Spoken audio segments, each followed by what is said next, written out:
श्री चैतन्य महाप्रभु अपने शिक्षा अष्टकम में करते हैं। श्री चैतन्य महाप्रभु ने अपने पूरे जीवन काल में मानव समाज को ज्यादा नहीं केवल 8 श्लोक दिए, और उस 8 श्लोक में तीसरे श्लोक में श्री चैतन्य महाप्रभु कहते हैं, नाम नामकारी बहुधा निज सर्वशक्ति तत्रार्पिता नियमित स्मरणेन कालः एतादृशी तव कृपा हे भगवन् ममापि दुर्दैवमिदृशमिहा जनिनानुरागः। श्री चैतन्य महाप्रभु कहते हैं कि नामना मकारी बहुधा निज सर्व शक्ति। यूं तो आपने यह श्लोक बहुत बार सुना होगा, इस्कॉन में रहते हुए आपने यह श्लोक बहुत बार गाया होगा, गुनगुनाया होगा, लेकिन इस पर थोड़ा सा विचार किया जाए। श्री चैतन्य महाप्रभु कहते हैं कि नामना मकारी बहुधा निज सर्व शक्ति। भगवान ने अपनी सारी शक्ति अपने नाम में रख दी है, इसलिए यदि हम भगवान का नाम लेते हैं तो उन भगवान की सारी शक्ति हमें प्राप्त हो जाती है। अब ये बात तो आपने सुनी, लेकिन नाम में भगवान ने कौन सी शक्ति रखी है, शायद इस पर विचार नहीं किया होगा। भगवान ने अपने नाम में अनेकों शक्ति रखी है। उन अनेकों शक्ति में से 2-5 आपको गिनाऊं, या चलो 15 गिना देता हूं। वैसे तो अनंत शक्ति है, भगवान अनंत है, और उस अनंत भगवान की अनंत शक्ति उनके नाम में है, लेकिन एटलीस्ट 15 शक्ति हरि नाम में जो भगवान ने स्पेशली रखी है, मैं आपको गिनाऊं, आप इसे देखिए। मैं आपके सामने, ये किस पर कहा जा रहा है, शिक्षा अष्टकम के तीसरे श्लोक के प्रथम अर्धाली में कहते हैं ना कि नामना मकारी बहुधा निज सर्व शक्ति। भगवान ने अपनी सारी शक्ति अपने नाम में रख दी है। तो नाम में, हरि नाम में, महामंत्र में कौन सी शक्ति है? वैसे तो अनेकों शक्ति हैं, लेकिन 15 शक्ति आज समझ लीजिए। सबसे पहले भगवान ने अपने नाम में पहली शक्ति रखी है जिसे कहते हैं संपदा शक्ति। बिल्कुल नया माल है भक्तों, ताजा फ्रेश है। संपदा शक्ति, संपदा समझते हैं भक्तों? हरि नाम में भगवान ने जो संपदा, संपदा माने संपत्ति, हरि नाम में भगवान ने आध्यात्मिक संपत्ति रखी है। अब आध्यात्मिक संपत्ति छोड़ो, भौतिक संपत्ति भी कितनी काम में आती है। जो भी हो, साधु संत भले भौतिक संपत्ति को नकारें, निंदा करें, लेकिन आज भौतिक संपत्ति होने पर हम कुछ भी खरीद सकते हैं। यदि हमारे पास धन हो तो अच्छी मिठाई खरीद सकते हैं, रसगुल्ला, गुलाब जामुन है। यदि धन हो तो मकान खरीद लो, धन हो तो दुकान खरीद लो, वस्त्र खरीद लो, अपना हवाई जहाज खरीद लो। धन से, संसार के साधारण संपत्ति से हम इतनी सारी वस्तु खरीदी जा सकती है। तो भगवान ने अपने नाम में जो शक्ति रखी है वो भौतिक नहीं, वो आध्यात्मिक संपत्ति रखी है। सो नाम नामकारी बहुधा निज सर्व शक्ति। चैतन्य महाप्रभु ने कहा कि भगवान ने अपने नाम में अपनी सारी शक्ति रख दी है। तो प्रथम है संपदा शक्ति। इस शक्ति के और 2 नाम हैं, इसी पहली शक्ति के और 2 नाम हैं। दरिद्रय नाशिनी शक्ति, जो इसी को कहते हैं, और इसी का और एक नाम है लक्ष्मी प्राप्ति संपत्ति। अब देखो, एक के अंदर 2 शक्ति और घुस गई है, तो विस्तार तो बहुत हो सकता है, लेकिन संक्षिप्त में समझिए कि नामनामकारी बहुधा हरि नाम में प्रथम शक्ति है संपदा शक्ति। हरि नाम लेने वाला, आप विश्वास करो या न करो, जो हरि नाम लेता है वो संपत्ति से, संपदा से भर जाता है, भर जाता है। अब मुझे यहां पर सीधे सनातन गोस्वामी मेरे सामने आ गए कि तू मुझे ले ले ले ले ले ले, मुझे हाथ जोड़ते भाई मुझे ले लो। अब यहाँ पर अब ये संपदा शक्ति के ऊपर प्रथम शक्ति ना, संपदा शक्ति। तो ये प्रथम शक्ति में जो संपदा शक्ति है, एक बार क्या हुआ, एक आदमी था और उसको पैसे की बहुत जरूरत थी, तो सोचा कि यहां वहां माथा मारने से अच्छा है शिव जी की उपासना करूं। तो उस आदमी ने शिव जी की उपासना की। शिव जी उनके सामने, ये सच्ची बनी हुई घटना है, सत्य इतिहास। तो शिव जी प्रसन्न हो गए, बोले क्या चाहिए? बोले मुझे है ना पारस मणि चाहिए। पारस मणि से टच स्टोन, इसे लोहे को टच करो तो वो सोना बन जाए, तो मुझे पारस मणि। शिव जी ने कहा कि पारस मणि चाहिए तो एक काम करो, वृंदावन में यमुना के तट पर मेरे एक मित्र रहते हैं जिसका नाम है सनातन गोस्वामी, उसके पास पारस मणि है, मेरा नाम दे देना, वो तुम्हें प्रदान कर देंगे। शिव जी पर विश्वास, आदमी सीधा वृंदावन पहुंचा। यमुना के तट पर एक कुटिया थी। पहले तो कुटिया देखकर इस आदमी को थोड़ा सा संशय हुआ कि हो न हो शिव जी से कुछ गलती हो गई है, क्योंकि जिसके पास पारस मणि होगी वो कुटिया में थोड़ी रहेगा। जिसके पास पारस मणि होगी वो तो लोहे को टच कर करके सोना बना बना कर अपना बहुत बड़ा महल खड़ा करेगा। तो पहले तो डाउट हुआ, लेकिन फिर भी सोचा कि शिव जी ने कहा एक बार ट्राई कर लूं। वो अंदर गया, प्रणाम किया, बोले शिव जी ने भेजा है महाराज, आपके पास पारस मणि है, मुझे वो स्पर्श मणि चाहिए। सनातन गोस्वामी ने कहा बिल्कुल सही पते पर आए हो। वो जो सामने डस्टबिन पड़ा है ना, डस्टबिन, कचरे का डिब्बा, उस डस्टबिन में पारस मणि है, जाओ जाकर ले लो। ये आदमी गया और डस्टबिन को खोला, बेचारा सारा कूड़ा कचरा ऐसे निकाला तो बिल्कुल डस्टबिन में एकदम नीचे पारस मणि पड़ा था। पारस मणि उठाया, खुश हो गया, थोड़ा सा चेक भी किया, थोड़ा लोहा उनके पास था, थोड़ा चेक किया, वो सोना हो गया। और नाचते कूदते हुए अपने घर की ओर जा रहा था, लेकिन वो आपकी तरह बुद्धिमान था। वो यमुना तट पर पहुंचकर सोचा कि इस आदमी ने पारस मणि को कचरे के डिब्बे में फेंक दिया। इसका अर्थ ये बनता है कि इस आदमी के पास पारस मणि से भी कोई ऊंची चीज है, पारस मणि से भी कोई बड़ी चीज है, तब तो पारस मणि फेंक दिया, नहीं तो क्यों फेंकेगा। वो यूटर्न लिया, रिटर्न आया, सनातन गोस्वामी को प्रणाम किया, महाराज आपने पारस मणि को डस्टबिन में डाल दिया, मतलब इससे भी बड़ा धन, इससे भी बड़ी संपत्ति आपके पास होनी चाहिए। सनातन गोस्वामी ने कहा है, इसीलिए तो ये सब कचरा फेंक दिया। तो बोले महाराज मुझे तो बड़ी संपत्ति चाहिए, ये छोटी मोटी संपत्ति मत दीजिए, मुझे तो इससे भी बड़ा धन, इससे भी बड़ी संपत्ति चाहिए। तब सनातन गोस्वामी ने कहा कि इससे भी बड़ी संपत्ति चाहिए तो इस पारस मणि को यमुना में फेंकना होगा। बोले कोई बात नहीं महाराज, हाथ में लिया और यमुना सामने ही थी, फेंक दिया। बोले अब तो मुझे संपत्ति दीजिए। तब सनातन गोस्वामी क्या कहते हैं कि तेरे पास ये जो पारस मणि है ना, इस पारस मणि से रुपया पैसा डॉलर बनेगा, और रुपये पैसे डॉलर से तुम क्या खरीद सकते हो? संसार के गाड़ी बंगले खाना पीना, बस यही।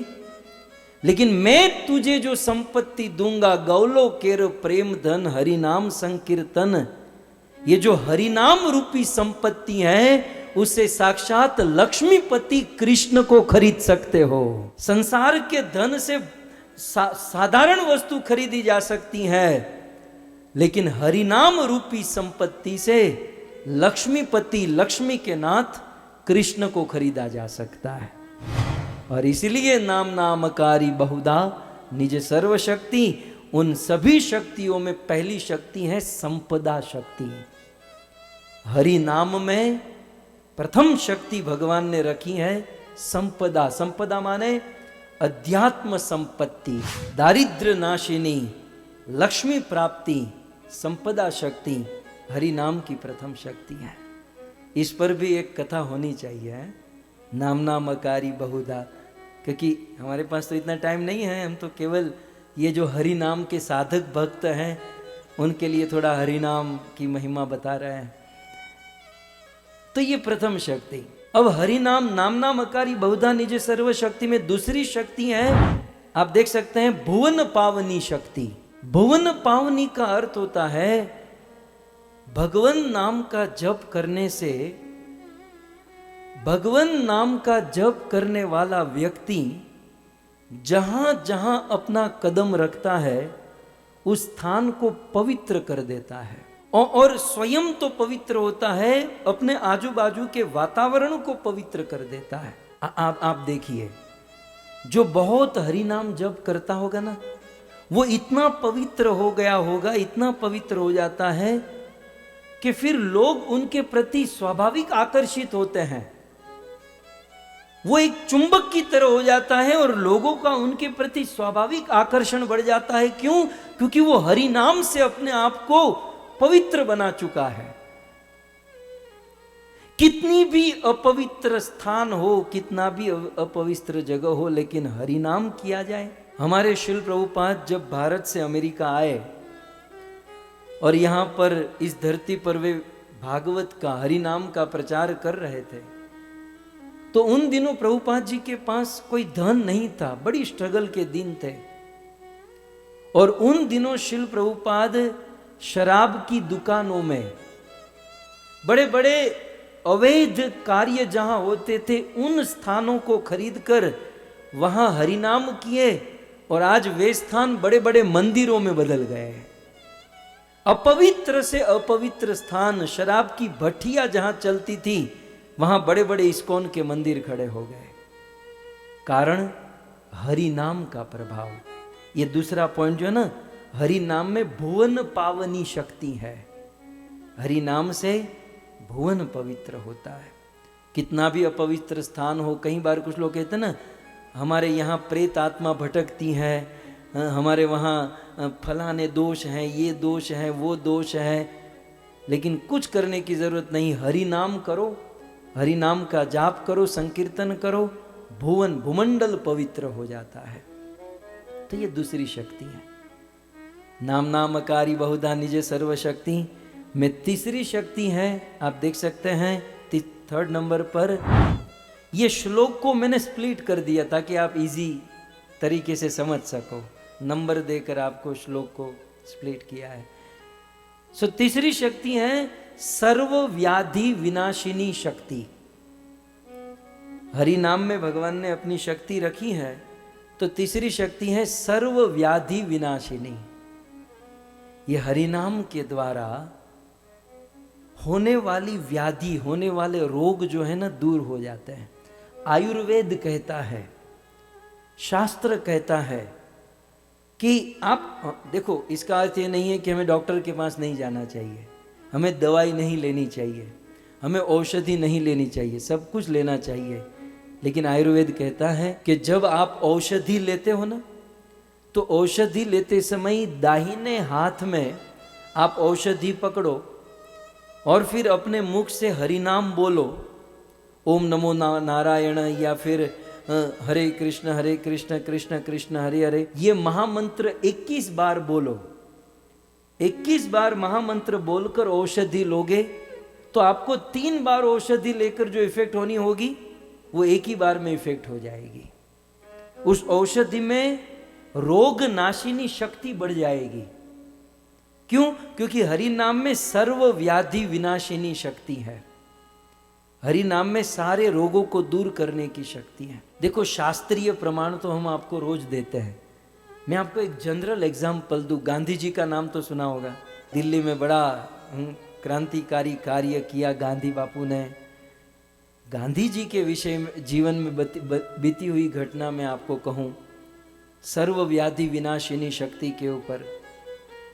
गांधी जी जब स्वतंत्रता की लड़ाई लड़ रहे थे तब एक दिन वे बहुत बीमार हो गए, इतने बीमार हो गए कि वे मूर्छित होकर गिर गए। फिर तो अनेक वैद्य, अनेक डॉक्टर आए, उनको दवाई दी, बहुत सारा उपचार किया गया।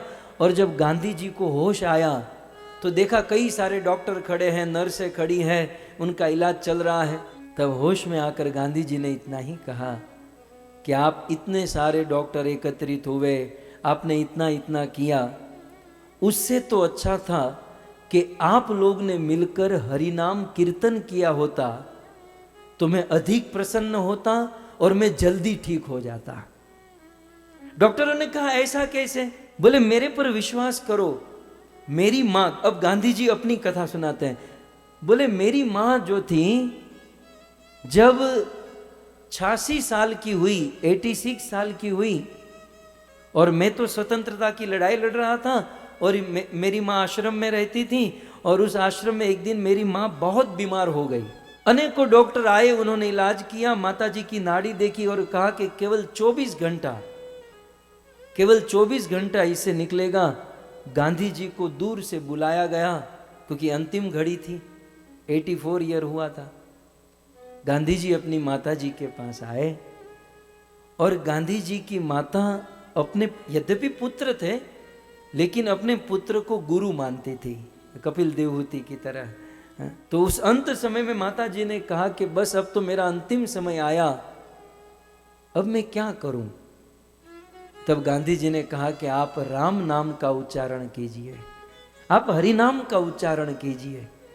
भक्तों, कल का इतिहास, 84 ईयर की उम्र, 10-10 डॉक्टरों ने कह दिया था कि अब 24 घंटे से ज्यादा नहीं जिएगी, लेकिन जैसे ही हरि नाम का जाप प्रारंभ किया, गांधी जी की माता 1 दिन, 2 दिन, 3 दिन, 4 दिन, 1 महीना, 2 महीना, 72 महीने तक उनका स्वास्थ्य बिल्कुल ठीक हो गया। हरि नाम के प्रभाव से जो मृत्यु के मुख में थी वह स्वास्थ्य ठीक हो गया। क्यों? क्योंकि हरि नाम में सर्व व्याधि विनाशिनी शक्ति है। और इसका प्रमाण नीचे चैतन्य महाप्रभु ने कहा, नामना मकारी बहुधा निज सर्व शक्ति। तो यह है तीसरी शक्ति। हरि नाम में भगवान ने चौथी शक्ति रखी है, वो है सर्व दुख हारिणी शक्ति। किसी भी प्रकार का दुख आप भगवान नाम का जप चालू कर दो, सारा दुख दूर हो जाएगा। सारे दुख, पर्वत जैसे दुख सरसों के दाने की तरह हो जाएंगे जब हम भगवत नाम का जाप करेंगे। तो सर्व दुख हारिणी शक्ति।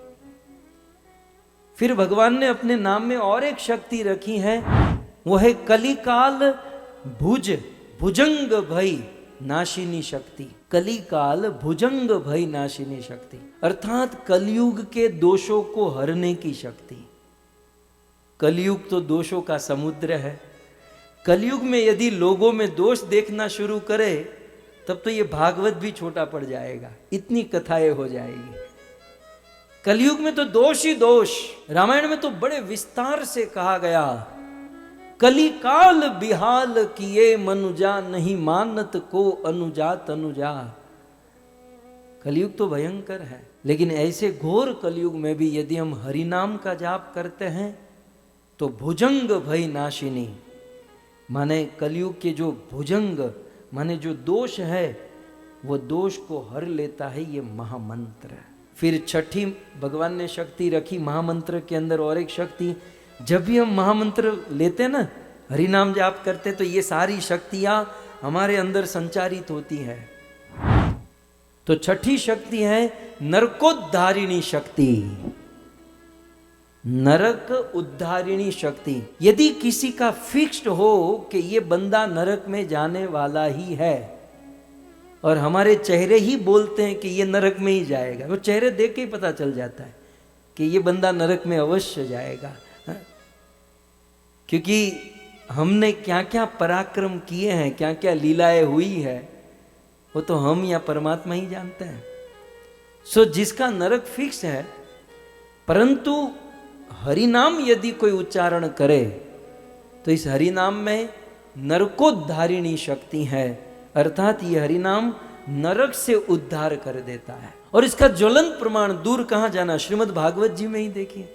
श्रीमद् भागवत में 6ठ स्कंद में 6ठे स्कंद में वर्णन है, अजामिल नाम का एक पापी, जीवन में ऐसा कोई पाप नहीं था जो अजामिल ने नहीं किया था, और इवन उसको मृत्यु का समय आ गया, उसको लेने के लिए सपा सहस्तान 3 दृष्टवा 3 यमराज के दूत आ गए और अजामिल को शरीर से उस आत्मा को बाहर तक निकाल दिया।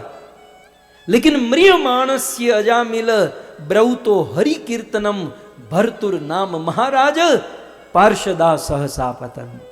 मरते समय अजामिल ने हरि का नाम क्या ले लिया, तुरंत भगवान विष्णु के पार्षद हाथ में तलवार लेकर आए और उस यमराज के दूत को वहां से भगा दिए, अजामिल को नरक में जाने से बचा लिए। कारण अजामिल ने हरि का नाम, भले अपने पुत्र के बहाने हरि का नाम लिया, लेकिन हरि का नाम लिया तो नरक में जाने से बच गया। नरकोद्धारिणी शक्ति भगवान ने अपने नाम में रखी है। तत्पश्चात भगवान ने और एक शक्ति अपने नाम में रखी है, 7वीं शक्ति, दुखद प्रारब्ध विनाशिनी शक्ति। ये 7वीं शक्ति है। दुखद प्रारब्ध, हमारे प्रारब्ध होते हैं और उस प्रारब्ध में सुख और दुख दोनों होते हैं। प्रारब्ध उसे कहते हैं चाहे कुछ भी हो उसे आपको भोगतना ही पड़ेगा। देखिए, हमारे संचित कर्म को तो शायद हम जला सके, काट सके, लेकिन प्रारब्ध को हम जला नहीं सकते, उसे भोगतना पड़ेगा। परंतु यदि हम हरि नाम लेते हैं तो हमारा जो दुखद प्रारब्ध है वो भी दूर हो जाता है।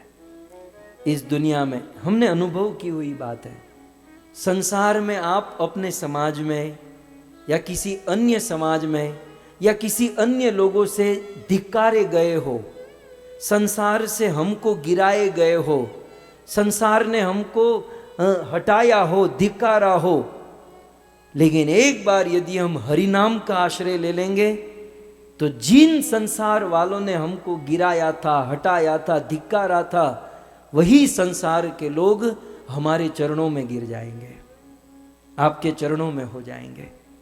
क्यों? क्योंकि इसमें दुखद प्रारब्ध विनाशिनी शक्ति। और इसका ज्वलंत प्रमाण ध्रुव, जिस सौतेली माने धिक्कारा था, फटकारा था, निकाला था, लेकिन वही ध्रुव महाराज के चरणों में, क्योंकि ध्रुव ने हरि का नाम लिया। सो दुखद विनाशिनी शक्ति हरि नाम में है। भगवद गीता में कृष्ण भी कहते हैं, अपि चेत सुदुराचारो। हे अर्जुन, कोई व्यक्ति कितना हो दुराचारी हो, लेकिन भजन्ते माम, मेरा नाम लेता है तो साधु एव, वो साधु है, वो बहुत महान है। मेरी दृष्टि में कहता हूं वो महान है, क्योंकि वो मेरा नाम ले रहा है। सो इस प्रकार से ये 7वीं शक्ति। 8वीं शक्ति है कर्म संपूर्तिकारिणी शक्ति। भगवान ने अपने नाम में, नाम नामकारी बहुधा, उसमें 8वीं शक्ति है कर्म संपूर्तिकारिणी शक्ति। देखिए, कर्म, हम लोग जीवन में कई सारे कर्म करते हैं, तो कर्म करने में प्रायः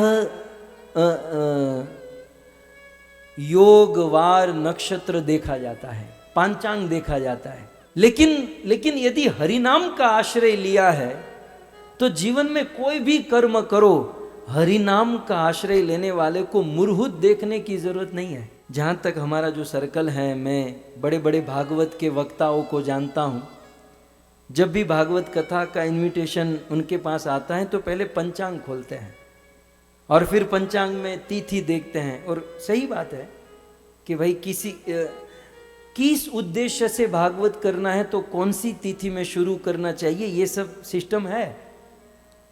लेकिन ये किन के लिए है? जिन्होंने हरि नाम का आश्रय नहीं लिया। हम तो न तिथि देखे न कुछ किए, फिर भी निर्विघ्न भागवत संपन्न होती है। क्यों? क्योंकि नाम जप करके भागवत में सीधा कूद पड़ते हैं।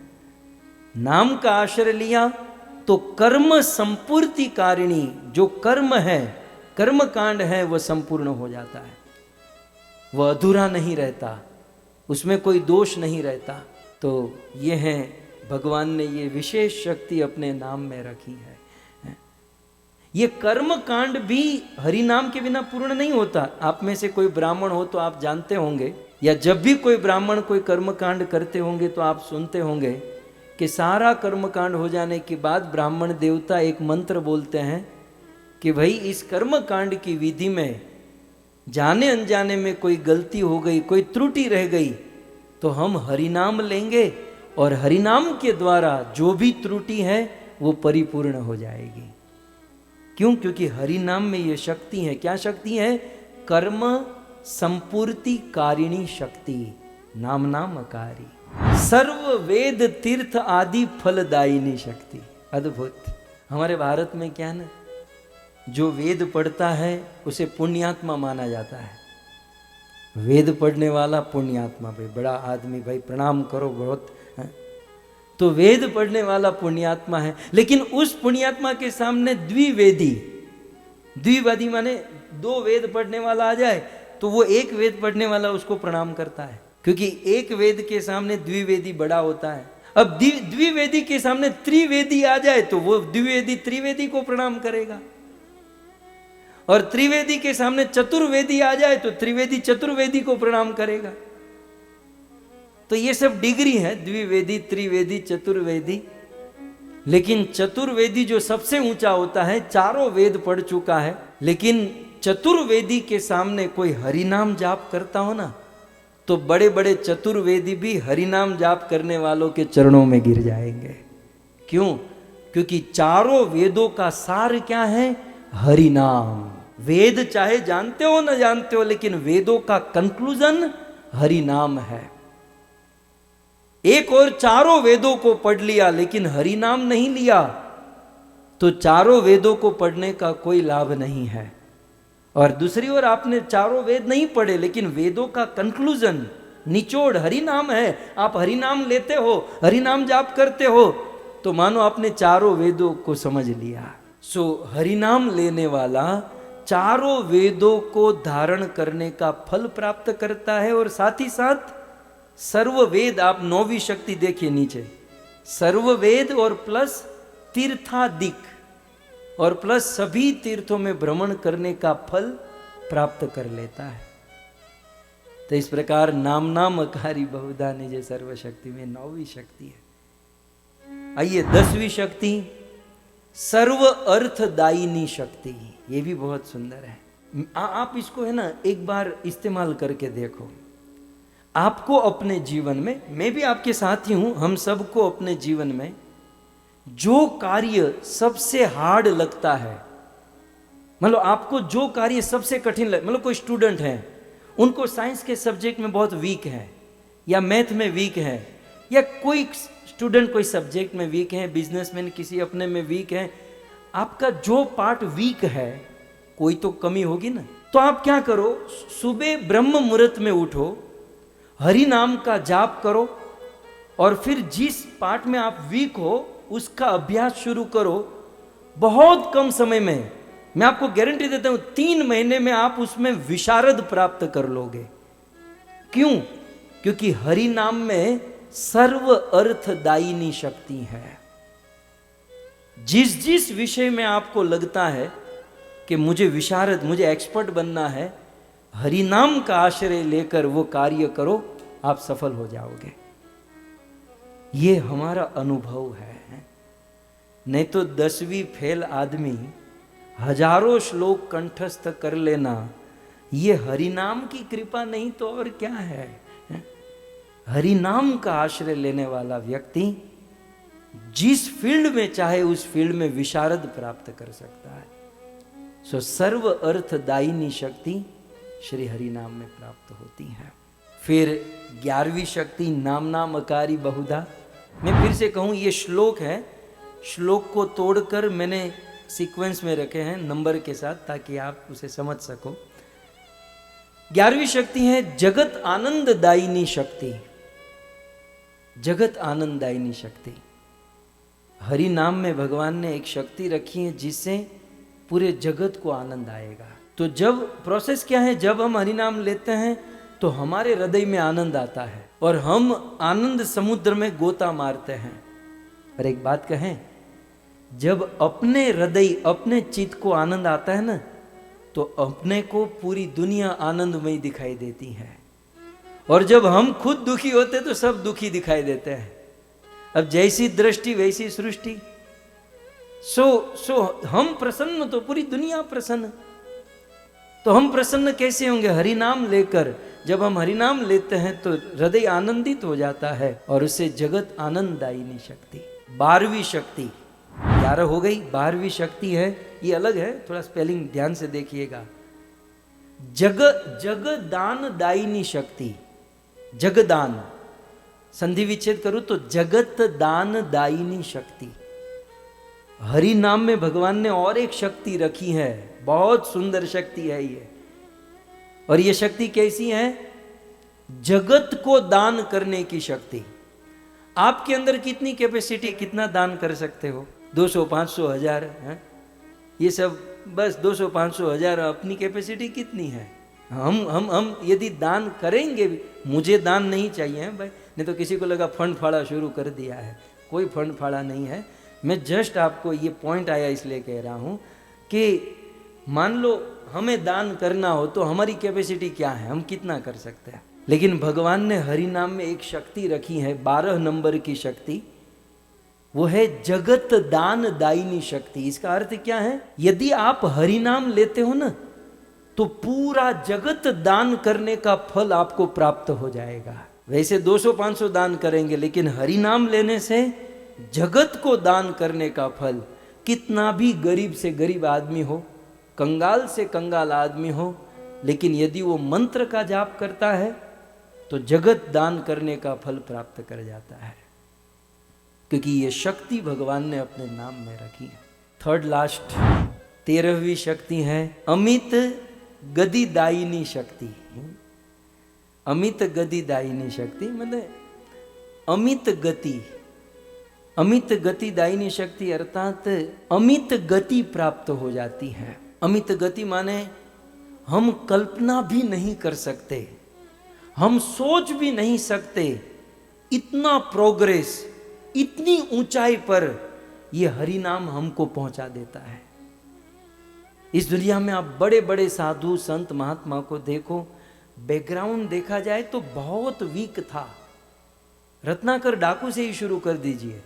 रत्नाकर डाकू पशुओं को मारता था, चोरी करता था, लेकिन केवल हरि नाम का आश्रय लिया, कितनी ऊंचाई, वाल्मीकि ऋषि बन गया।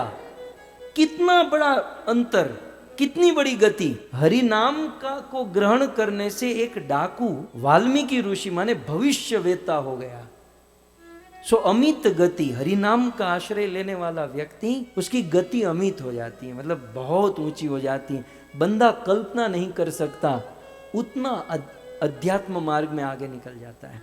फिर नामना मकारी बहुधा में 14वें नंबर की शक्ति है मुक्ति प्रदायिनी शक्ति। जैसे ही हम हरि नाम लेने लगते हैं ना, तो सबसे पहले हमारे सामने मुक्ति आती है। सामीप्य मुक्ति, सारूप्य मुक्ति, सायुज्य मुक्ति, सालोक्य मुक्ति, साष्टी मुक्ति। लेकिन भक्त जो होता है ना, इन मुक्ति को ठुकराते जाता है। हटा, सायुज्य हटाओ, सारूप्य हटाओ, सामीप्य हटाओ, इन सब ये सब सिद्धि, ये सब मुक्तियों को वो ठुकराते जाता है। और ठुकराते ठुकराते ठुकराते जब वो हरि नाम लेते रहता है तो 15वीं शक्ति भगवत प्रीति दायिनी शक्ति। भगवान ने अपने नाम में 15वीं शक्ति रखी है भगवत प्रीति दायिनी, भगवान के प्रति प्रेम प्रदान करने वाली शक्ति, भगवान के प्रति प्रेम जन्माने वाली शक्ति भगवान ने अपने नाम में रखी हुई है।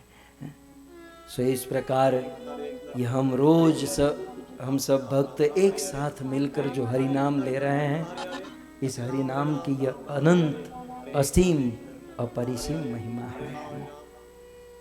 और हरि नाम का हरि नाम, और साथ ही साथ हम भागवत कथा सुन रहे हैं, और भागवत कथा में हरि नाम का जाप करना और जाप के साथ साथ कीर्तन करना, ये तो उससे भी अधिक महिमा हो जाती है। हमारे भारत के संतों ने बहुत सुंदर कहा, राम नाम की औषधि खरी नियत से खाए। सुनिए, राम नाम की औषधि खरी नियत से खाए, अंग रोग व्यापे नहीं, अंग रोग व्यापे नहीं, महारोग मिट जाए, महारोग मिट जाए। ये राम नाम, कृष्ण नाम, ये महामंत्र एक औषधि के समान है। और इस औषधि को खरी नियत से, नियत समझते हो ना, कुछ लोग राम नाम लेते तो है, कृष्ण नाम लेते, लेकिन नियत ठीक नहीं होती। अब नियत का अर्थ क्या मैं आपको बताऊं।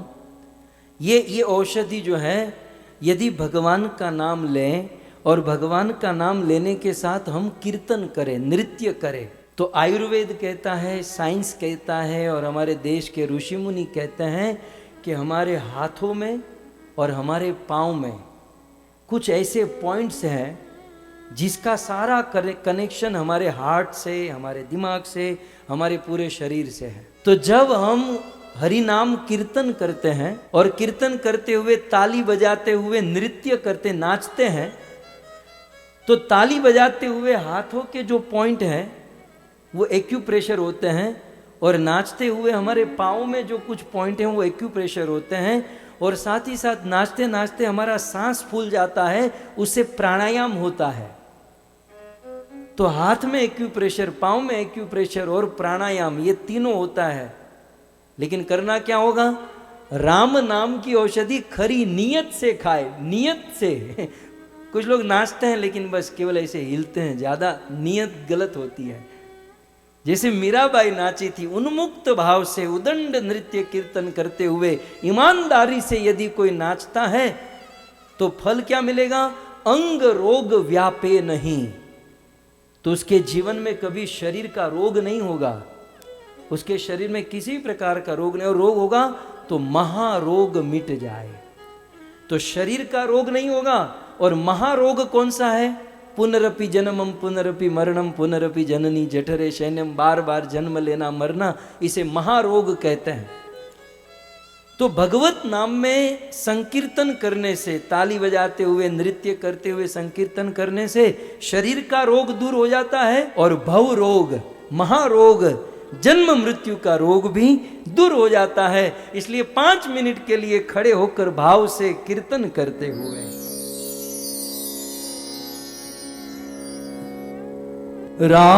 राधे मेरी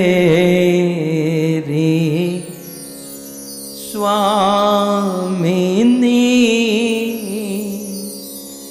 मैं राधे को दास, जन्म जन्म मोहे दीजियो, श्री वृंदावनवा, राधा तू बड़ भागिनी, अन कौन तपस्या की, तीनों लोक के नाथ है, सो तेरो वाधीन, सो तेरो वाधीन। जय राधा माधव कुंज बिहारी, राधा माधव कुंज बिहारी, जय राधा माधव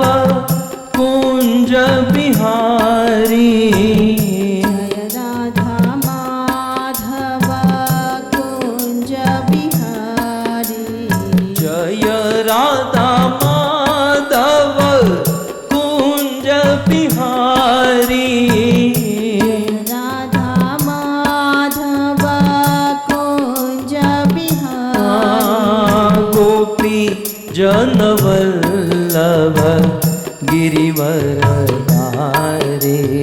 गोपी जन जय हो भाव से। गिरिवरधारी यशोदानंदन ब्रज जन रंजना। यशोदानंदन व्रज जन रंजन। यशोदानंदन ब्रज जन रंजन। यशोदानंदन व्रज जन रंजन। यशोदानंदन ब्रज जन रंजन।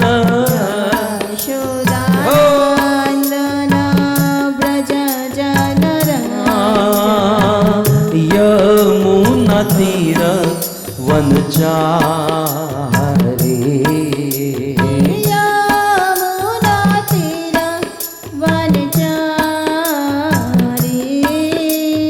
जय राधा माधव कुंज बिहारी।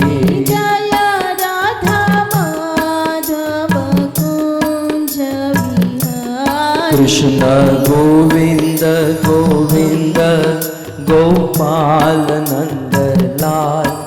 राधे गोविंद गोविंद गोपाल नंद लाल। कृष्ण गोविंद जय हो। गोविंद गोपाल नंद लाल। राधे गोविंद गोविंद गोपाल नंद लाल। गोपाल नंद लाल गोपाल नंद लाल गोपाल नंद लाल गोपाल नंद लाल। गोपाल राधे लाल गोपाल नंद लाल। गोपाल नंद लाल गोपाल नंद लाल। कृष्ण गोविंद गोविंद गोपाल नंद लाल। राधे गोविंद गोविंद गोपाल नंद लाल। कृष्ण गोविंद गोविंद गोपाल नंद लाल। हो। गोविंद गोविंद गोपाल नंद लाल। कृष्ण गोविंद गोविंद गोपाल नंद लाल।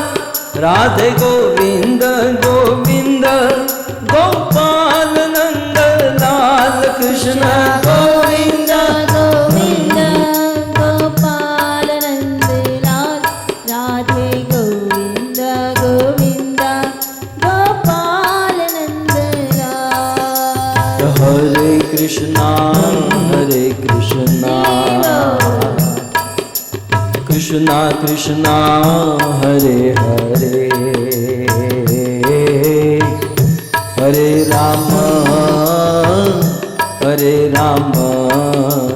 राम राम हरे हरे।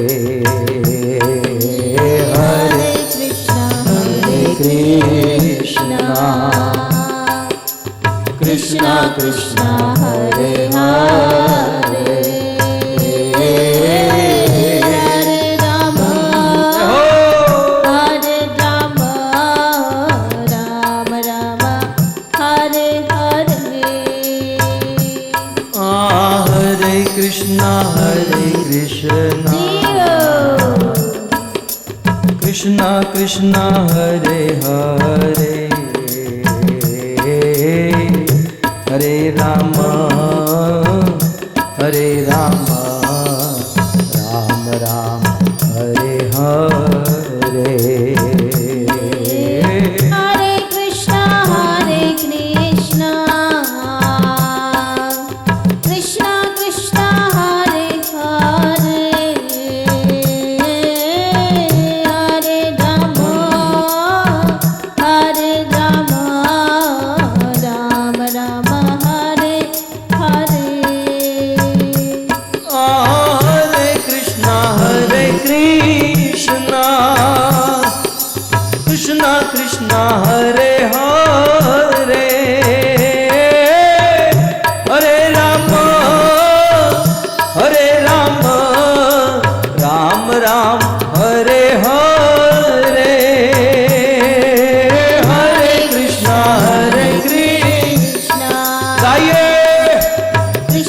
राधे हरे हरे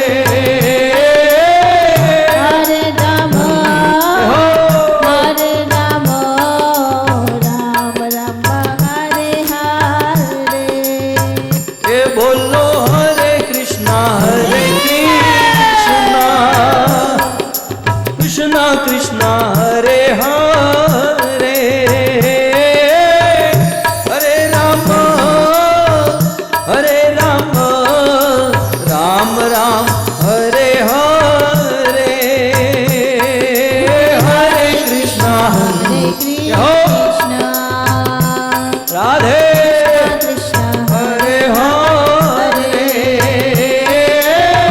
हरे राम हरे राम राम हरे हरे हाँ राधा गोविंद राधा गोविंद राधा गोविंद राधे राधा जय श्री श्री राधा गोविंद गोविंद राधा गोविंद राधे आहा जगन्नाथ जगन्नाथ बलदेवा जय सुभद्रा जय जगन्नाथ जगन्नाथ बलदेवा जय सुभद्रा हाँ गौरनिताय जय गौरनिताय गौरनिताय जय गौरनिताय गौरनिताय जय श्री श्री गौरनिताय गौरनिताय जय गौरनिताय और सभी भक्तगण हरि नाम संकीर्तन कर रहे हैं। तो आइए भक्तों के साथ सभी भक्त मिलकर बड़े भाव से निताय गौर हरि बोल हरि बोल हरि बोल हरि बोल निताय गौर हरि बोल हरि बोल हरि बोल हरि बोल जय जय प्रभुपाद प्रभुपाद प्रभुपाद प्रभुपाद जय जय प्रभु जय श्री प्रभुपाद प्रभुपाद प्रभुपाद युग धर्म हरिनाम संकीर्तन की श्री राधा गोविंद भगवान की श्री जगन्नाथ भगवान की जगत गुरु श्री प्रभुपाद की निताय गौर प्रेमानंद